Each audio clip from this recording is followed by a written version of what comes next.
सवाल ये है कि बच्चे वीडियो कॉलिंग पे नहीं एनरोल कर सकते। बच्चे जब मैं चाहता हूँ, मैं जो मसला है वो बच्चों की कस्टडी का है। हाँ। और बच्चों की कस्टडी मैं चाहता हूँ गुलाम हैदर के हाथों में सौंपी जाए। लो भाई, ये आपके बच्चे हैं और ये भारत सरकार आपके बच्चों को उसके बायोलॉजिकल फादर को सौंप रही है। पूरी दुनिया खड़ी होकर इस बात की ताली बजाएगी, पूरी दुनिया देखेगी कि भारत सरकार ने बहुत ही अच्छा कदम उठाया है, सराहनीय कदम उठाया है और एक तड़पते बाप की पुकार को सुना है और उसके बच्चों को उस तक दिया है।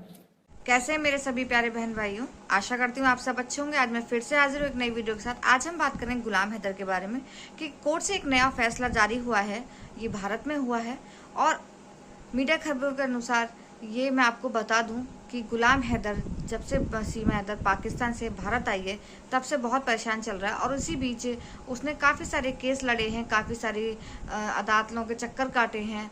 लेकिन अब एक नया मोड़ सामने आ गया इस केस में। अब वो अदालत के पास जा रहा था तो इसी बीच उसको एक न्यूज़ मिलती है कि कोर्ट ने एक नया फैसला जारी किया है जिससे गुलाम हैदर बहुत परेशान हो गया। तो वीडियो को स्किप मत कीजिएगा, पूरा देखिएगा तभी वीडियो आपको समझ आएगी कि इसमें क्या क्या है। वीडियो अगर आपको अच्छी लगे तो एक लाइक जरूर कीजिएगा, चैनल पर नए हैं तो प्लीज़ सब्सक्राइब कीजिएगा, शेयर कीजिएगा।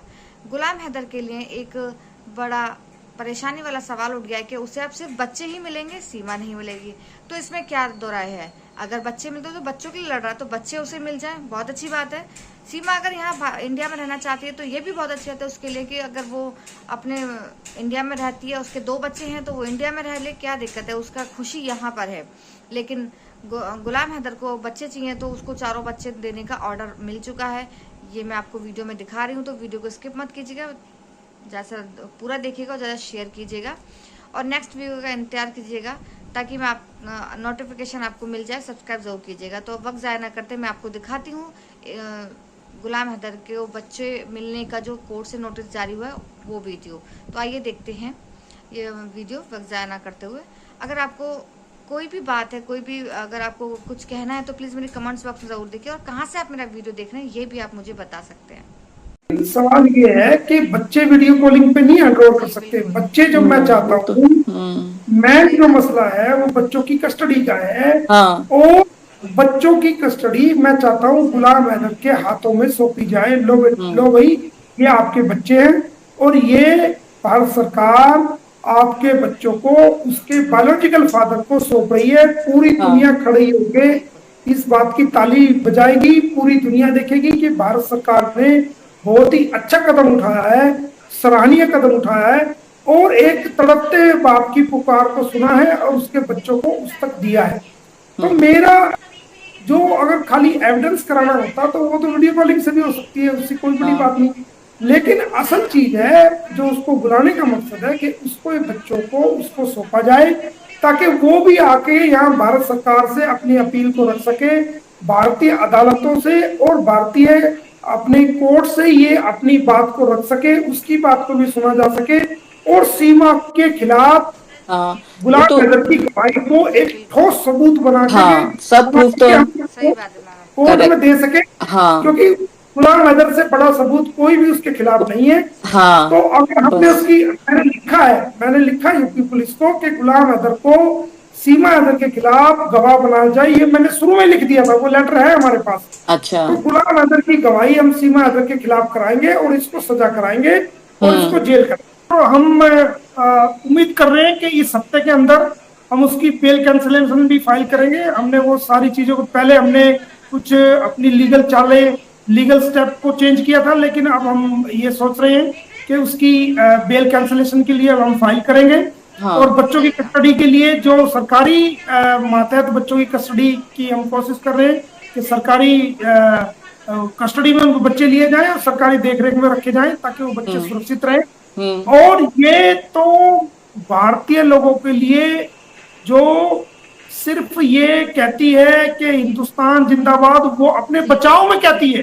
बचाव में कहती है। ऑफ कोर्स ये तो 100% है, 1000%। भारतीय लोगों को बेवकूफ बनाने के लिए, भारतीय सरकार को बेवकूफ बनाने के लिए, भारतीय सरकार की आंखों में धूल झोंक रही है। वो कहती है ये जो ना हिंदुस्तान जिंदाबाद, और पाकिस्तान के बारे में उनको मुर्दाबाद कहती है। वो इसलिए कहती है ताकि ये भारत की आंखों में धूल झोंक सके, भारतीय लोगों की आंखों में धूल झोंक सके, ये तो और वो लोगों को ज्यादा से ज्यादा धोखा दे सके, ये इसलिए कहते। नहीं, ये असल में क्या, इसने जो पॉलिसी यूज करी है, इसने बचने के लिए हिंदुस्तान को जिंदाबाद कहना शुरू कर दिया, पाकिस्तान को मुर्दाबाद कहना शुरू कर दिया, और पाकिस्तान की ज्यादा से ज्यादा इसने बुराई करनी शुरू कर दी, और भारतीय सरकार के बारे में इसने बड़ाई बयान शुरू कर दी, तारीफ शुरू कर दी। हालांकि इसका कोई वोट नहीं है, ना इसकी वोट से सरकार बनी है, नहीं, कभी भी नहीं, सवाल ही नहीं।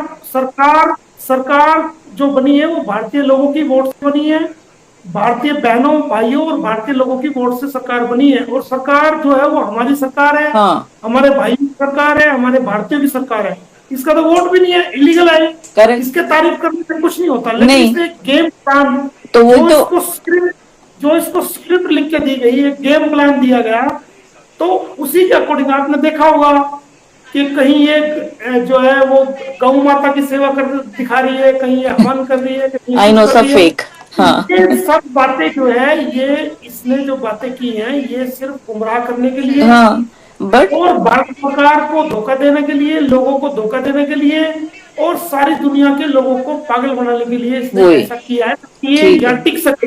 लेकिन इसको यहाँ पर टिकने नहीं देंगे हम भारतीय। हम टिकने नहीं देंगे, इसका ठिकाना जेल है, ये जेल जाएगी। प्रयास हम कर रहे हैं, न इसको भारत की नागरिकता लेने देंगे, न इसको असाइलम लेने देंगे। बहुत से लोग कह रहे हैं, कुछ चाटुकार किस्म के लोग के असाइलम दिलवा देंगे, बच्ची अरे अच्छा, तुम 10 बच्चे पैदा करो, जब भी असाइलम नहीं होने देंगे, नहीं होने देंगे, नहीं होने देंगे। नहीं, ऑफ कोर्स नहीं। बट भारत की राष्ट्रपति जो है वो हमारी राष्ट्रपति है, हमारे देशवासी है, हम इंडियंस की राष्ट्रपति है, हमारे देश की राष्ट्रपति है, मेरी राष्ट्रपति है, आपकी राष्ट्रपति है, भारतीय की राष्ट्रपति है, इसकी राष्ट्रपति नहीं है। अगर इसको असाइलम दे दिया गया तो बहुत सारे दूसरे पाकिस्तान के दूसरे देशों के लोग करके वो इसके को बुनियाद बना करके मांगेंगे, और वो उन्हें जो लोग सपोर्ट कर रहे हैं, एक दिन वो अपने माथे में हाथ रख के रोएंगे, लोगों को मुंह दिखाने के काबिल नहीं रहेंगे। उनको अपने किए पर पछतावा होगा कि उन्होंने क्यों इसकी सपोर्ट की। अभी तो पब्लिसिटी का जो खुमार चढ़ा हुआ है ना, जो पब्लिसिटी का, जो मशहूर होने का, जो एक अपने आप को चमकाने का, चेहरा चमकाने का, लाइमलाइट में रखने का एक खुमार जो चढ़ा हुआ है, वो उस वक्त निकल जाएगा जब इसकी हकीकत सामने आएगी, पूरे देश के सामने, पूरी दुनिया के सामने, और कानून की नजर में इसको दोषी करार दिया जाएगा। तो जो लोग इसकी हेल्प कर रहे हैं उनको चुल्लू भर पानी में डूब के मरने के लिए जगह नहीं बचेगी। सच्ची में समाज में वो लोग मुंह दिखाने के काबिल नहीं रहेंगे, समाज में वो लोग जवाब नहीं दे पाएंगे, वो अपने अंदर अपने आप को जवाब नहीं दे पाएंगे, वो देश को जवाब नहीं दे पाएंगे, वो देश की सुरक्षा को जवाब नहीं दे पाएंगे, ना, बिकॉज वो जवाब नहीं दे पाएंगे। और ऐसे लोगों को बहुत ही पछतावा होगा। वो लोग आने वाले समय में अपने आप के ऊपर पश्चाताप करेंगे और अपने आप को सर में जूते मारेंगे खुद कि ये वो भी जो है एक इंडियन है, एक भारतीय है, हमारा ही बच्चा है, हम उसको क्यों गलत कहे। हम नहीं कहते, हमारी कानूनी लड़ाई है, उसको लड़ रहे हैं। आज वो इस सीमा हैदर के चंगुल में फंसा हुआ है। हाँ, आने वाले समय में जब उसको समझ आएगी, अभी वो बच्चा है, उसको अभी समझ नहीं है, लेकिन जैसे जैसे समय गुजरेगा उसको समझ आएगी, वो भी पछताएगा। और वो ऐसा नहीं है कि पछताता नहीं होगा, वो कहीं ना कहीं अपने दिल में टीस लिए बैठा होगा। वो दिखावे के दांत कुछ और है, अंदर के कुछ और है। वो तो है मोमिन जी, वो तो है, बट वो भी पछताएगा, वो भी एक दिन पछताएगा कि ये मैंने बिल्कुल गलत किया था, और उसको भी पछतावा होगा। तो मैं कभी गलत नहीं कहता, जो मेरी कानूनी कार्रवाई है, मैं कानूनी कार्रवाई कर रहा हूँ, वो मेरा राइट है, करेक्ट। मैं कभी वो नहीं बोलता। रही बात सीमा हैदर की, तो सीमा हैदर को भी मैंने आज तक लोग BHA पता नहीं कि लोग DI पता नहीं क्या क्या बोलते हैं, मेरे मुंह आज तक उसको ये शब्द नहीं निकला और ना कभी निकलेगा। उसको भी मैं सीमा हैदरी कहता हूँ, उसको भी मैं कभी गलत नाम से नहीं कहता, क्योंकि मेरी आदत नहीं। हाँ उसके अलावा जो उनके मुंह बोले भैया है, उनके बारे में भी मैं कोई ऐसा शब्द, देखो वो हमारे वकील साथी है, ठीक है, उन्होंने गलती की तो वो भुगत रहे हैं, उनके खिलाफ हमने कानूनी कार्रवाई कर रखी है, लेकिन मेरा फर्ज नहीं बनता कि मैं उनको कोई गलत शब्दों से, किसी प्रकार से भी गलत शब्दों से उनके प्रति कोई गलत शब्द कहूं, वो मेरा राइट नहीं बनता, और मेरा क्या किसी का राइट नहीं बनता। तो मैं कभी उनके प्रति भी गलत शब्दों का प्रयोग नहीं करता। लड़ाई लड़ रहे, जवाब दे रहे, वो अलग चीज है, लेकिन उन्होंने मेरे प्रति क्या क्या कहा वो सारी दुनिया जानती है। हाँ मेरे पे तो क्या क्या इल्जाम लगाए वो सारी दुनिया जानती है। सरकारी कस्टडी में लेने की तरफ भी कर रहे हैं, को वीजा दिलाने की तरफ भी कर रहे हैं। हमने चारों तरफ अपने जो है वो कानूनी कदम बढ़ा रखे हैं, हम हर एक्सपेक्ट पर, हर पहलू पर काम कर रहे हैं। तो जो सरकार ठीक समझेगी, जो सरकार और उसको लगेगा, वो तरीका जो है वो हमारी सलाह से, मशवरा से, हमारे से पूछ के, हमारी कंसर्न से, क्योंकि हम पार्टी हैं, वो हम अडॉप्ट करेंगे और ये बच्चे गुलाम हैदर को मिलेंगे। और रही बात विजय की, हमने पहले भी कहा है कि भारत सरकार के अधिकारियों के नॉलेज में कोर्ट के ऑर्डर आ चुके हैं। उन्होंने कुछ समय की हमसे डिमांड की है, तो हमने कहा है कि ठीक है, हम आपको थोड़ा सा समय देने के लिए तैयार है। तो उसमें नए सिरे से काम चल रहा है, और जैसे ही वो उनका वर्क पूरा हो जाएगा, हफ्ते में, 10 दिन में या 2-4 दिन में, तो वो गुलाम हैदर को खुद अप्रोच करेंगे। हमारा भारतीय हाई कमीशन जो है उनको अप्रोच करेगा। और मैं ये कह रहा हूँ कि अगर फिर भी किसी प्रकार की कोई कमी रहती है, तो मैंने कहा है कि मैं खुद जाऊंगा, और मैं इस बार देख रहा हूँ कि हमारे जो भारतीय अधिकारी हैं उसमें क्या फैसला लेते हैं, और उसमें उनको वीजा